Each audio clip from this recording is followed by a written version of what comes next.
любая страна, к сожалению, граничащая с Россией, она испытывает понятные очень страхи и опасения. Латвия действительно была главным, была более русифицирована. Латвия была гораздо более советизирована. Я просто не считаю, что как бы историческая реальность это просто судьба. И защищать страну будут не по, я думаю, признаку языка, как это мы видели в Украине.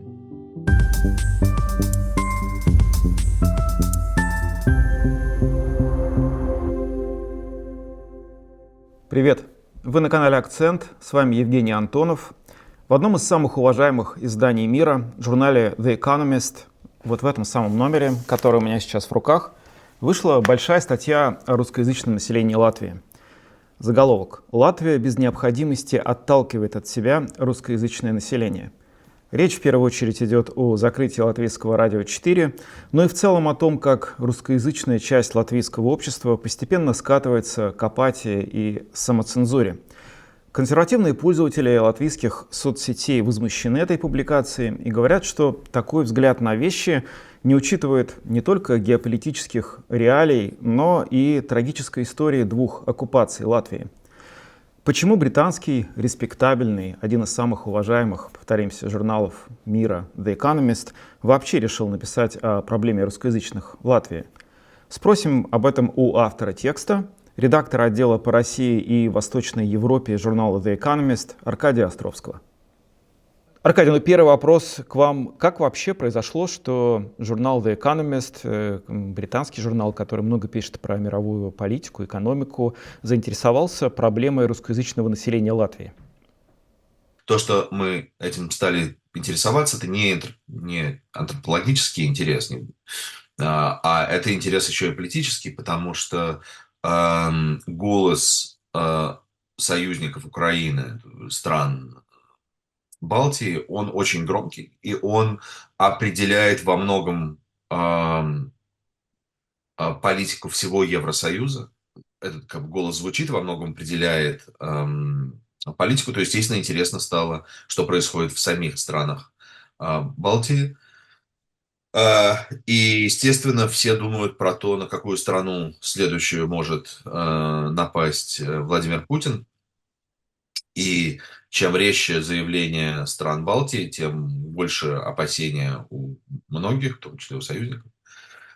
И понятно, что безопасность страны складывается не только из ее чисто военной безопасности, но обороны, но он складывается, естественно, и из того, что происходит, насколько сплоченное общество, насколько люди понимают, за что они защищают и так далее. Поэтому вот на протяжении всех 4 лет войны я ездил, в общем, во все страны. И Латвия — это страна, в которой самое большое а, русскоязычное меньшинство из всех стран Европы. А, И до меня стали доноситься все больше очень тревожных таких звонков от людей не просто лояльных, а любящих Латвию, которые говорят, стали мне рассказывать про очень опасные вещи, которые там происходят, в смысле отторжения, вот, как бы растущего напряжения между а, тем, что традиционно называется латышами и русскими, хотя все граждане, большинство граждане Латвии. И сейчас это вопрос уже и безопасности Латвии, а, и некоторых принципов и ценностей, про которых эта война. Потому что вот мне кажется, что это все, вообще вся эта картина состоит из 3 частей: военной безопасности и обороноспособности, консолидации общества, а, и понимания ценностей, и на что, собственно, направлено, против чего и против кого Путин начал эту войну. И в Латвии есть определенная проекция этой войны. В Украине, как мы знаем, больше всего физически пострадали регионы Юго-Востока, Это в основном русскоязычные регионы. В Одессе есть этот дискурс, что это вот вы виноваты, что Путин пришел вас защищать. Говорили бы по-украински, он бы не вторгся, а вот вы говорили по-русски, он пришел таким образом вас защищать.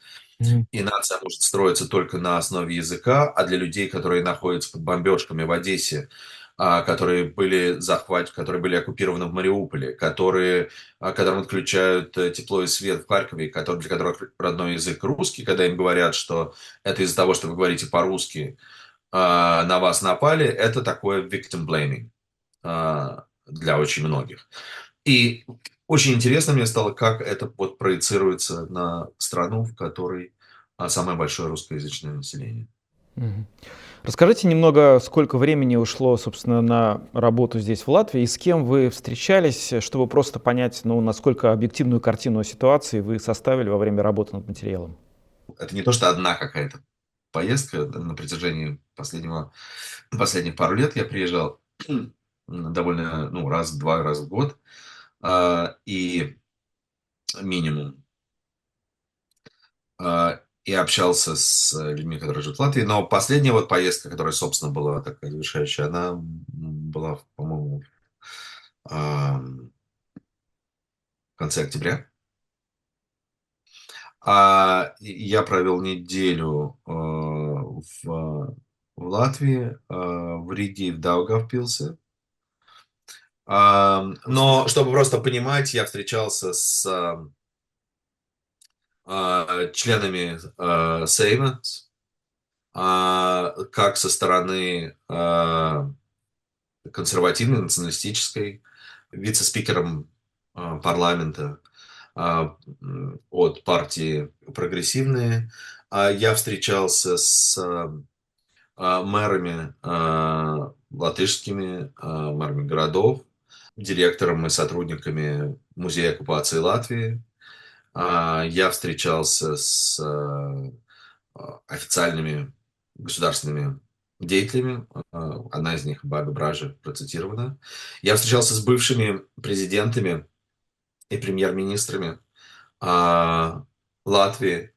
Я пытался как бы сделать картину, насколько возможно, или охватить, насколько возможно, широкий спектр людей, и в смысле широты взглядов, как бы разных взглядов, и в смысле времени, как менялось это, как бы разговаривать с людьми разной эпохи. Ну вот, исходя из того, что вы получили информацию о ситуации в стране из такого количества разных источников, как теперь вы смотрите на эту проблему? Потому что для многих людей, которые считают, что принятые меры ограничения, они справедливы, ситуация выглядит так, что Латвия живет, во-первых, в очень сложной геополитической среде, она буквально постоянно подвергается каким-то гибридным атакам, которые нарастают, к сожалению. Кроме того, есть реальная угроза, мы не знаем, насколько она серьезна, но у нас существует продолжение вторжения со стороны России. Если это будет удар, то это может быть удар по странам Балтии, об этом сейчас говорят вслух. Ну и все это накладывается на сложный и травматичный опыт двух оккупаций, не только гитлеровской, но и советской оккупации. Вот в этой ситуации люди, которые выступают за ограничение русского общественного пространства, русского языка в общественном пространстве, говорят, что на самом деле вот в наших условиях этого лучше это лучше ограничивать. Как вы на это могли бы ответить? Да, вы правы, конечно, нет. И очень сложная, и просто обстановка. Понятно, что это страны, граничащие с Россией, и любая страна, к сожалению, граничащая с Россией, она испытывает понятные очень страхи и опасения. А, Есть этот фактор. Есть фактор исторический, вы правы, потому что Латвия а, м, пережила действительно такую тяжелую историю. И в Латвии было хуже. На самом деле Латвия пострадала из всех стран. Мне не нравится вообще это, как бы, эти сравнения, потому что есть всегда опасность скатиться в такое соревнование оккупаций и соревнование страданий и Мгм. геноцидальных историй. Но среди трех стран, конечно, Латвия пострадала, наверное, в большей степени, чем кто бы то ни было. Латвия действительно была была более русифицирована, Латвия была гораздо более советизирована. Ам, В Латвии были войска, в Латвии был плацдарм и военный, и КГБ. И все эти санатории вдоль Юрмала, военные, партийные и так далее, там появились не случайно. Там им было гораздо более комфортно. Все это правда. И население, этническое, процент этнических латышей был снижен искусственно. Сначала депортациями, а потом размыванием действительно м, латышского этноса, переселением людей уже, так сказать, не репрессивно, но все эти заводы, ВЭФ и так далее, Мгм. специалисты, которые приезжали. Да. Это действительно так, это историческая реальность. Я просто не считаю, что как бы историческая реальность это просто судьба, и это разное. И понятно, что в постимперском как бы, пространстве всегда будут эти проблемы, когда ты имеешь дело с советской и с российской советской империей, они гораздо тяжелее. Мне кажется, что есть еще третья вещь, которая может быть главная. Помимо геополитической реальности, с одной стороны, и исторической травмы, с другой стороны, есть, мне кажется, эта война проявила а, собственные понятные неврозы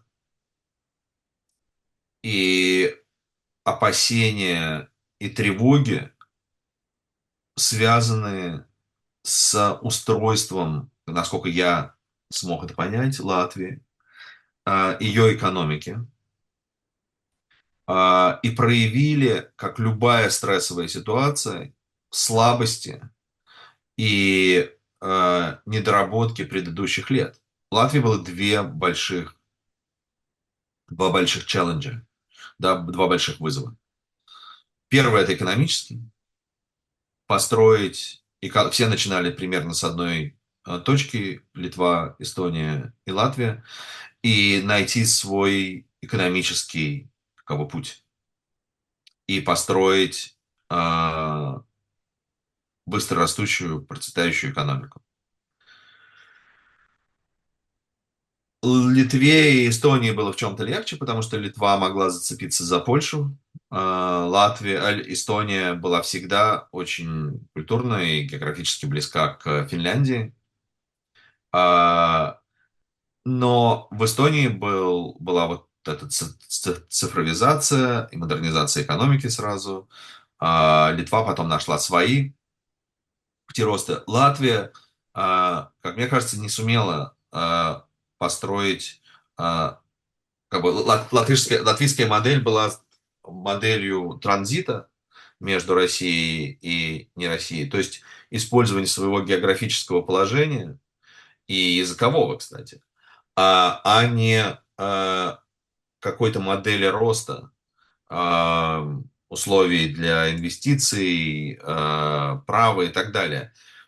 И Латвия отставала от других стран, и экономические проблемы, мне кажется, огромные. В Латвии они периодически проявляются, как во время банковского кризиса. Это первое. И второе, Латвии не очень удалось интегрировать а, русскоязычное меньшинство. И мне кажется, что это две слабых стороны. И во время войны это очень опасно, потому что война это, еще раз, это сильная экономика, и это консолидация страны. И в этом смысле заниматься... Понимаете, моя позиция такая, что, конечно, речь... Для меня не вопрос, что интеграция должна была быть гораздо более успешной, и что школы, условно, дети должны были учиться в одинаковых условиях, на одном языке, может быть, на латышском и русском, я не знаю. Но сегрегация школ была закончиться гораздо раньше. Это не вопрос про то, что нужно или не нужно это делать. Это нужно было делать 20 лет назад. Делать русскоязычное этническое меньшинство в Латвии, что во многом и произошло, ну, для многих, такой же Мгм. частью латвийской как бы политического и публичного пространства, но начинать это делать сразу после вторжения, как почти в паническом состоянии, что, оказывается, у нас есть такая угроза, это только подчеркнуть и оттолкнуть от себя этих людей, которые сказали: подождите, мы 20 лет все было нормально, как бы никого это не заботило, а теперь вы, как бы, это выражение недоверия, а, и, и проявление тех проблем, которые существовали до этого. Мне Мгм. кажется, что это опасно. Собственно, поэтому это одна из главных причин, по которой я приехал писать про это в Латвию. Потому что для меня это опасность. А, Опасность главного в первую очередь для безопасности Латвии. Потому что отталкивать от себя... Понятно, что люди все очень разные, и русскоязычное это меньшинство никакое на самом деле не единое. И есть такая же, как бы политические взгляды очень разные. И в русскоязычной или в латышскоязычной среде, я думаю, что среди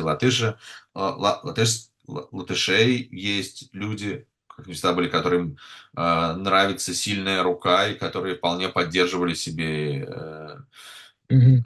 Россию. И есть в русскоязычной среде люди, которые первые пойдут защищать Латвию. А, в этом смысле защищать страну будут не по, я думаю, признаку языка, как это мы видели в Украине.